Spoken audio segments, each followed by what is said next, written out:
Hello and welcome to a review of the Gungan Sub, a 1999 LEGO Star Wars set from the Phantom Menace wave. It is the second biggest Phantom Menace set released in 1999, behind the Mos Espa Pod Race. It has 3 minifigures, and I really like it. It's really cool. So let's get into the review. Let's start by talking about the most interesting part of the set, the side build. Now this side build is pretty great. It's a bunch of blocks, but I've actually fooled you because these aren't the animals that are supposed to be there. They're secret animals. Yeah, I didn't have the pieces for this, so I kind of had to improvise. It does come with a clam and a starfish and some dark gray cylinders that go with some seaweed, but if we're being authentic, mine should just look like this, so it's just a rock. But yeah. The set does come with a manta ray, who is a very cool animal creature. I love his teeth, you see. He was mostly in LEGO Diver sets. I think this might be maybe this was the only set he was in that wasn't a Diver set. But yeah, actually, that's probably wrong. There's no way they didn't reuse this guy at least once elsewhere. But yeah, he's pretty cool. And actually, on the bottom, he has some detailing there that you wouldn't expect. But yeah, you get a manta ray, so that's cool. But enough jokes. Here's the ship itself. Now the Gungan Sub is a interesting case of a LEGO Star Wars version of a set being very, very different than the source material. Now the actual Gungan Sub is supposed to be this kind of sleek, futuristic, smooth, rounded, CGI looking ship that is supposed to look a little bit, I guess sci-fi in like a chrome kind of way instead of sci-fi in like a kind of a punk kind of way.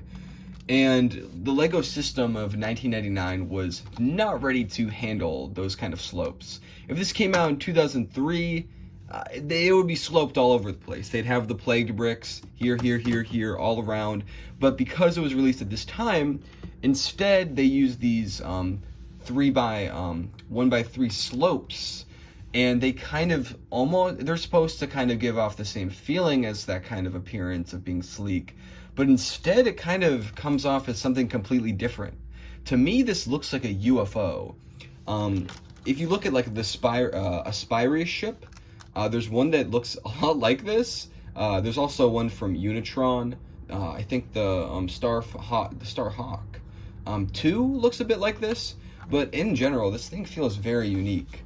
I love how it takes those like base aspects of the original, the sort of silhouette of a manta ray, the swirly bits, and the 3-pod design. I know the guys are supposed to be in the 1 pod in the movie, whatever, I don't care. And it really just looks different. It looks so, I don't know, it looks industrial to me.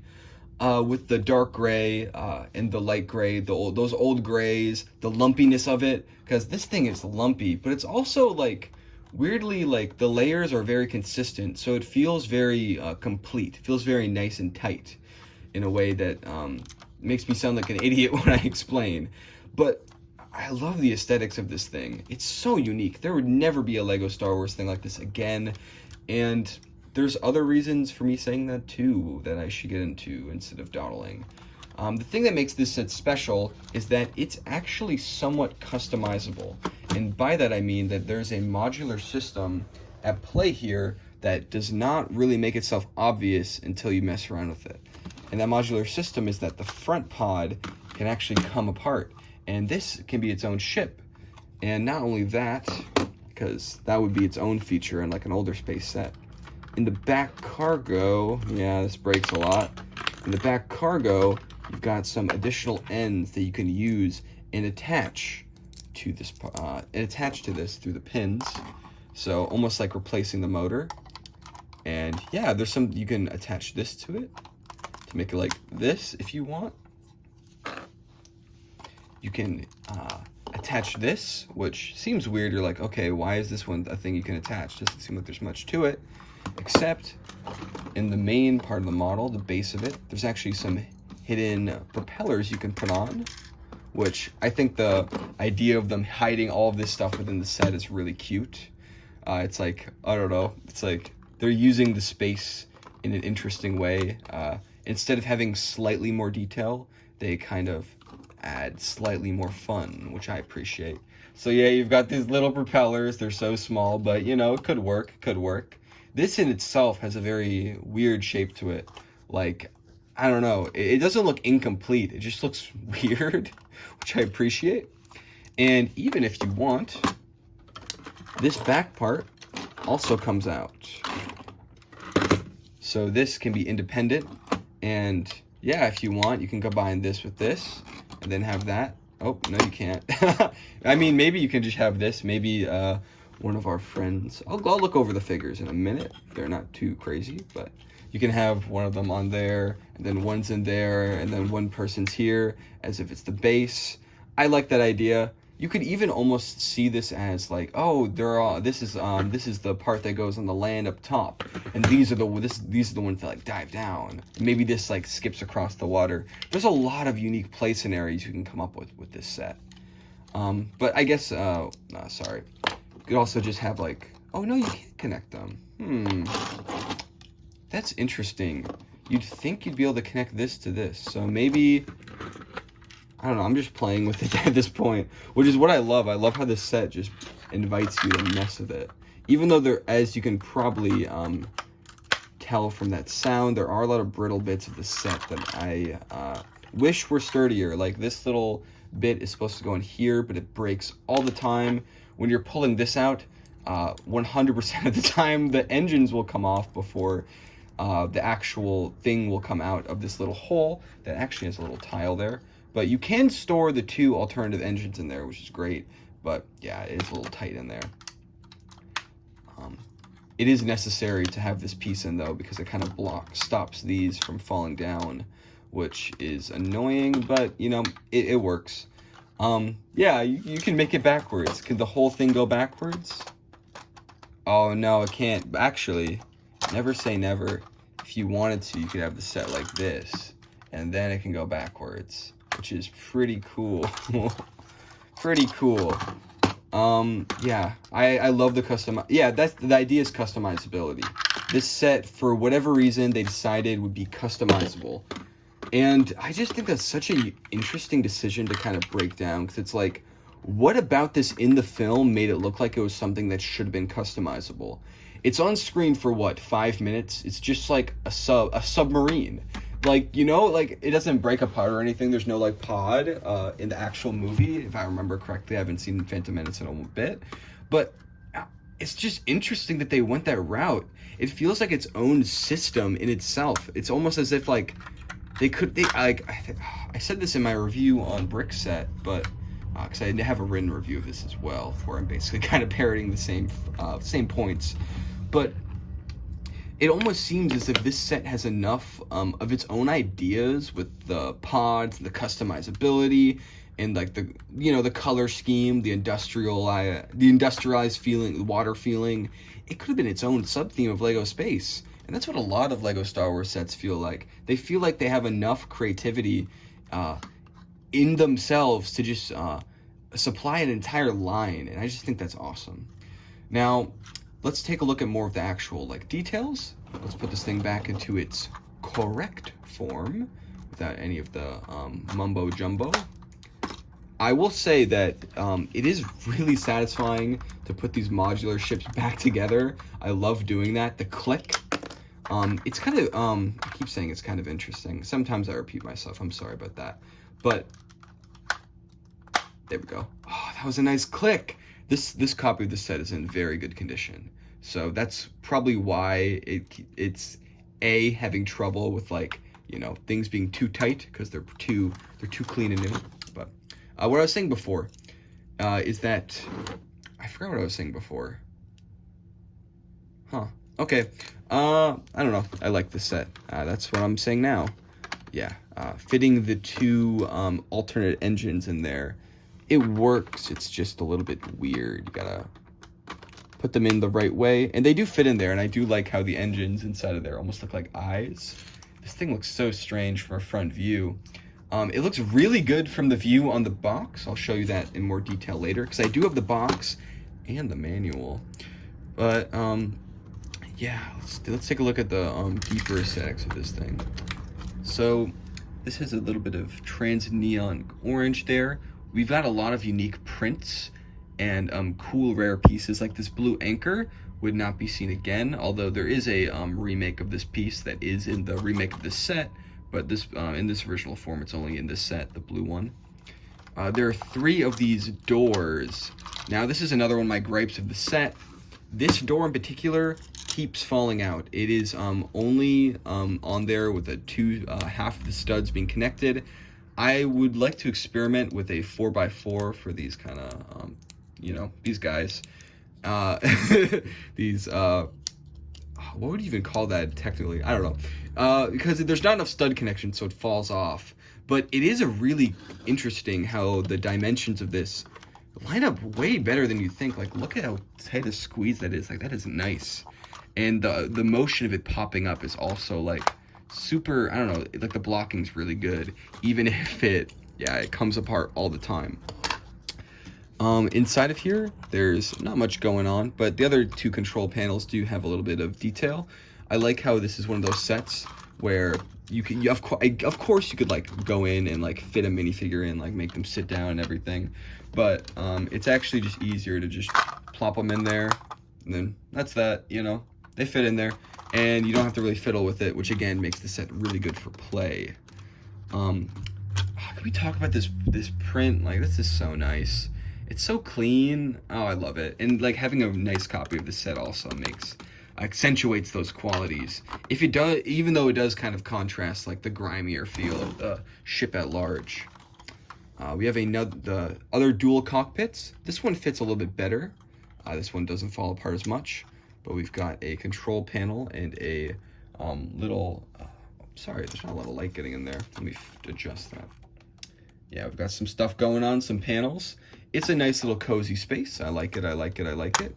And again, there obviously there's gaps, but like I love how that fits. It's so satisfying. And on the other side, we have basically the exact same thing. The exact same thing. And in these 2 little flaps, we have the storage I talked about before, a convenient way to hide all the hidden tricks in this set. And yeah. Oh, one more thing I forgot to mention about these engines. I know, I love the customizability. I hate that though. I hate that it falls apart so easily. It's like, I don't know. I'm not exactly I'm very clumsy, especially when it comes to like fragile things, but I just feel like that's like it's too fragile. One thing I like about this is that you can kind of play play scenario I thought of is that you can hide this thing in here, so it's almost as if like, oh, maybe they got bumped by something and now they have to find their engine in order to make it go or something like that. I don't know if was worth derailing my whole discussion, but I think it was a cute detail. So take that. Actually, will this fit in there better? Let's see, which one will fit better?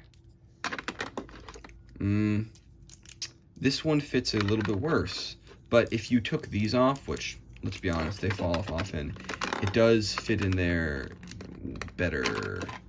Maybe I'm smoking up I'm barking up the wrong tree, but whatever.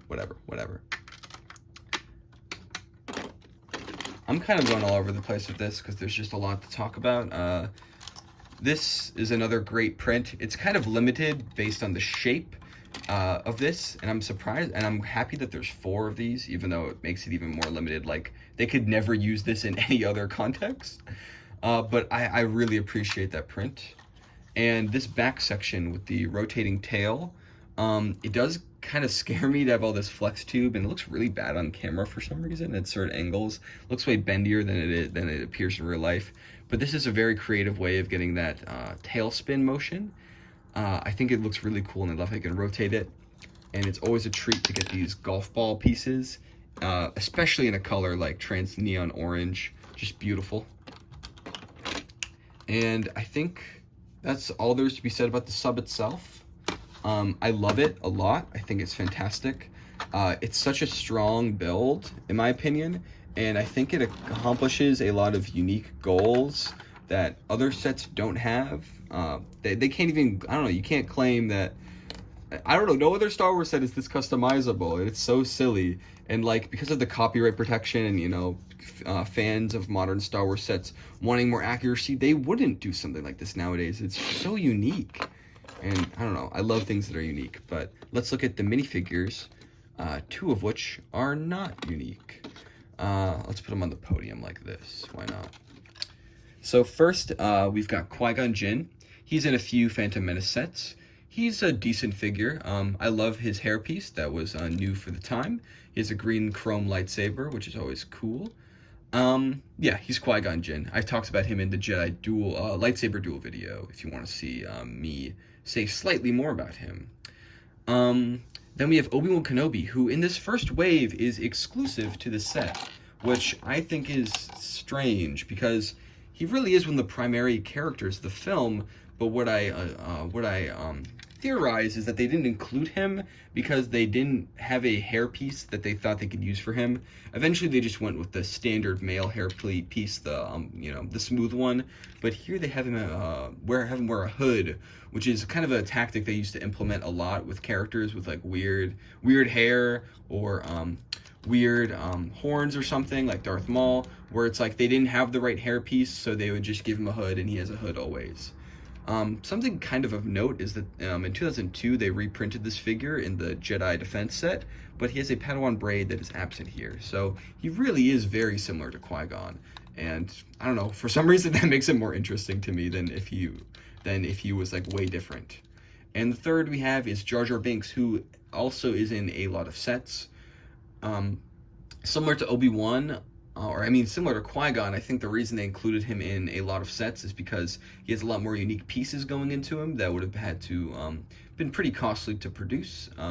Make those giant mold machines. Like Jar Jar's head is a unique head mold, which was the first, I believe the first time that was ever done was with good old Jar Jar. Something about this figure, he feels very classic. He's just so, I don't know, he's so singular. I don't give enough, I feel like not enough credit in my head. I'm jumbling my words, but I feel like I've not given enough credit to this interesting torso piece, because it's like, the more I think about it, the more I find it just kind of odd. Like, Jar Jar's color palette is very desaturated compared to the way it is in the film. There's not a hint of orange or red in here. When you look at him in the actual film, and he's I'd say orange is his like secondary color compared to, I don't know, like gray. So it's interesting seeing such a subdued take on Jar Jar, but it kind of adds to the more mellow feel of these like more simple classic Lego sets. But that's really all there is to say about the minifigures. This definitely isn't a set you'd buy for the minifigures. I mean, unless you really wanted Obi-Wan, because Jar Jar and Qui-Gon came in 5 sets each, as I've said probably 500 times. But yeah, they fit nicely in here. Let's load them up one last time. I really enjoy playing with this set. I just love it, man. Even if there are parts of it that are crumbly, that's okay. I love it anyways. It's just so fun. It's so unique. I love it. It's full. There's so many discoveries that happened when I was building this, and I just love when I see a Lego set and I'm like, oh wow, that's kind of interesting. But then I build it up and I'm like, wow, that really is interesting. There's so much here that you couldn't tell just by looking at it. Yeah, and the manta ray can. I don't know where he can go. He'll find a place. Slot this into place, and slot this into place. Hello. Let's get this into place. Does it fit? Oh, you have to put them in a specific order. This is the bad part of the review where I'm just bumbling. And if you don't like bumbling, then I apologize, but that's what this part of the review is. Alright, so that's the ship itself. Now let's take a look at the packaging, the promotional material. I guess you could call it that. First, let's take a look at this box. Now, this is the biggest Lego Star Wars 1999 box I have, and I love the box art on these a lot.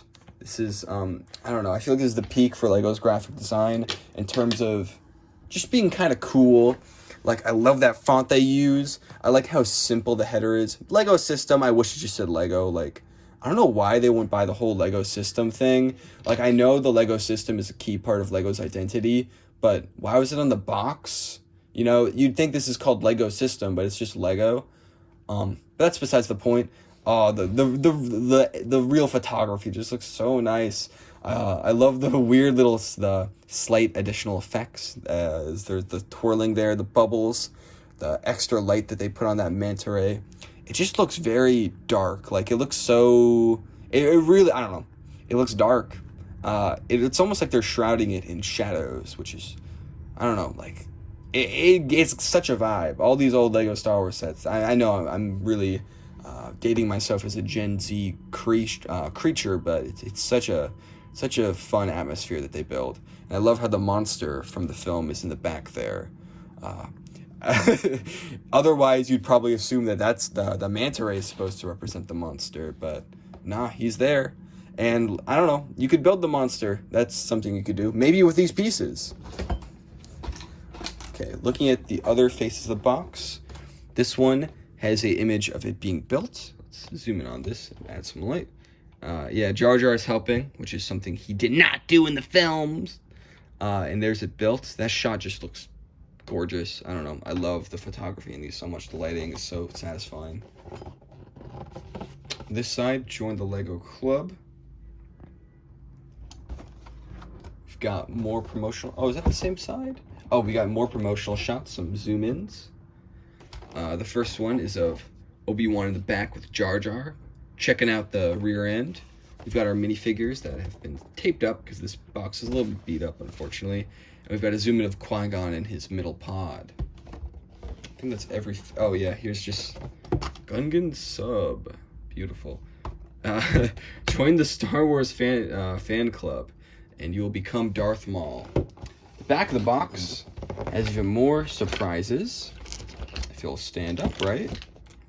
Now, this is the era of alternate builds, specifically Star Wars' big alternate build moment, because there were a ton of alternate builds in these sets. 3 of which are listed here, but even more in the manual, as we will see. It advertises that the pod can be customized into 3 different ones. Okay, so I guess that the tail can go on there. I was just being stupid. I did the wrong combination. It's okay. I love how the photography of just them building it, like, it's so cool. I love how it's like, I don't know how to explain my feelings, man. I just love old Lego Star Wars. I'm not nostalgic for this wave in particular, but it's just they put so much behind this. Like, so much effort was put into every little bit. The design works awesome. I love the minifigures. Like, I love the amount of alternate builds. The print quality is top notch, and there's so many beautiful prints. It's just so cool. Look at these alternate builds. I love how the robot uses those tubes in sort of a kind of freak show kind of way, where that does not look natural. Even using the cones from the side build. We've got a really ugly looking ship right there. A bit of a sleeker one. I like that one. I love the way the clear looks in that photography though. But if you want alternate builds, there's nowhere better to go than the manual for this set, because it has a unique, I don't know what's wrong with me. I just keep fucking up my words. A unique amount of stuff that's just its own. A bunch of unique alternate builds. That's the gist. It's a pretty big manual. It was a fun build. Got Qui-Gon Jinn, Obi-Wan Kenobi. Building that up. Nothing, it's a instruction manual. These are difficult to carry, to hold and flip through while on camera. So, I don't know. Sorry if this view is bad. I tried my best. The build was pretty fun. I really liked the building up the layers. It was very satisfying by the end of it. It wasn't like a life-changing experience, but I definitely had fun. Here we have photography of the feature of all the stuff you can move around, including the separation of the pods and storing the little engines. I like that it's real photography. They did that in some of the Harry Potter sets too, but that was for alternate builds. And even an image of the set built up. They took so many images of this. And here we've got a comic. A lot of these old Star Wars sets have comics, and they have this very silly art style. I don't know. It's such a funny, goofy cartoon world. We've got Jar Jar looking there. They do a lot of these funky close-ups that look very, very epic. And It's a little story that explains how these alternate builds came to be by showing the build to be destroyed and they keep building to other things. First, you have some goggles, and then 2 different small ponds, as we saw in the back of the box. That mask, oh my god, that thing looks awesome. I really want to build that. Oh my god. I want to wear that around. Everyone's going to try to destroy me on the street. They'll throw rocks at me, but it'll be worth it because I'll have my mask. I hope that fits the head of an adult, but it probably doesn't. And we got the 2 from the back of the box. I love how they took like nice photos of like all of these, and from multiple angles too. It's so nice. A little bit of a raft, and the coolest alternate build besides the mask. That fish, that looks incredible. I love that, man. Like, oh, it looks so good. I hope there's instructions for this somewhere because it just looks so good. I want to get another version of this set just to build that.